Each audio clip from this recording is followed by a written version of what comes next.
ಮುಸ್ಲಿಮರ ಒಳಪಂಗಡಗಳನ್ನ ಒಡೆದು 2A ಕೊಟ್ಟಿದ್ದಾರೆ. ಆ ಸಮುದಾಯವನ್ನ ಏನು ಅಭಿವೃದ್ಧಿ ಪಡಿಸಲಿಕ್ಕೆ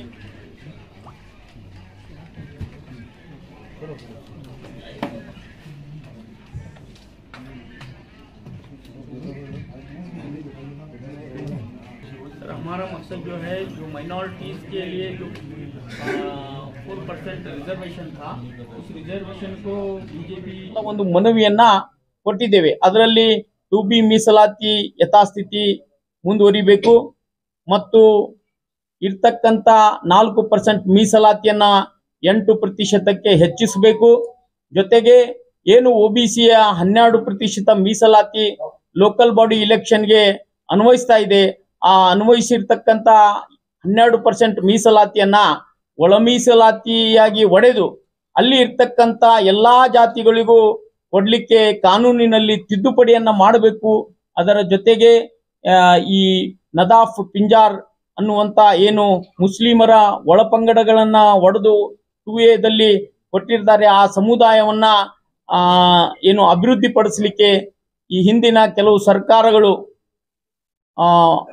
ಒಂದು ನಿಗಮ ಮಂಡಳಿಯನ್ನ ರಚನೆ ಮಾಡಿದ್ದು. ಆ ನಿಗಮ ಮಂಡಳಿಗೆ ಇನ್ನೂವರೆಗೂ ಅನುಷ್ಠಾನಕ್ಕೆ ತರಲಿಕ್ಕೆ ಸರ್ಕಾರಕ್ಕೆ ಸಾಧ್ಯವಾಗಿಲ್ಲ.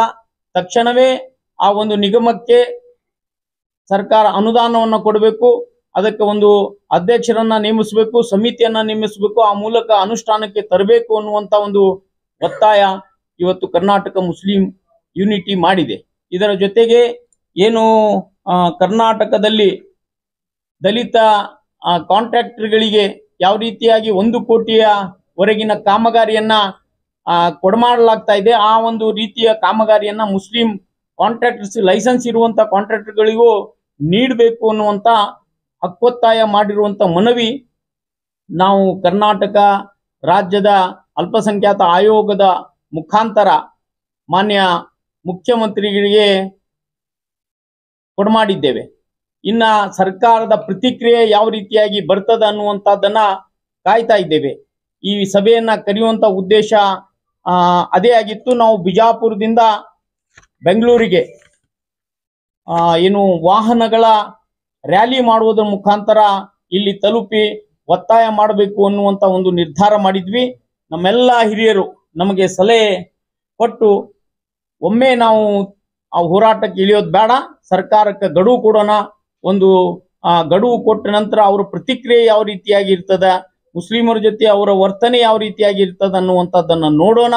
ಆ ನಂತರ ಈ ರಾಜ್ಯದಲ್ಲಿ ದಿಕ್ಕುಗಳಿಂದ, ಈ ರಾಜ್ಯದ ಎಲ್ಲಾ ದಿಕ್ಕುಗಳಿಂದ ವಾಹನಗಳ ಒಂದು ರ್ಯಾಲಿ ಮುಖಾಂತರ ಬೆಂಗಳೂರಿಗೆ ಬಂದು ಸರ್ಕಾರದ ಮೇಲೆ ಒತ್ತಡದ ತಂತ್ರವನ್ನ ಹೇರೋಣ ಅನ್ನುವಂತ ಒಂದು ಸಲಹೆ ಬಂದದ್ದಕ್ಕಾಗಿ ನಾವು 25ನೇ ತಾರೀಕಿಗೆ ಬಿಜಾಪುರದಿಂದ ಏನು ರ್ಯಾಲಿ ಹೊರಡಬೇಕಾಗಿದ್ದು ಅದನ್ನ ಕೆಲವು ದಿನಗಳವರೆಗೆ ಮುಂದಕ್ಕೆ ಹಾಕಿದ್ದೇವೆ.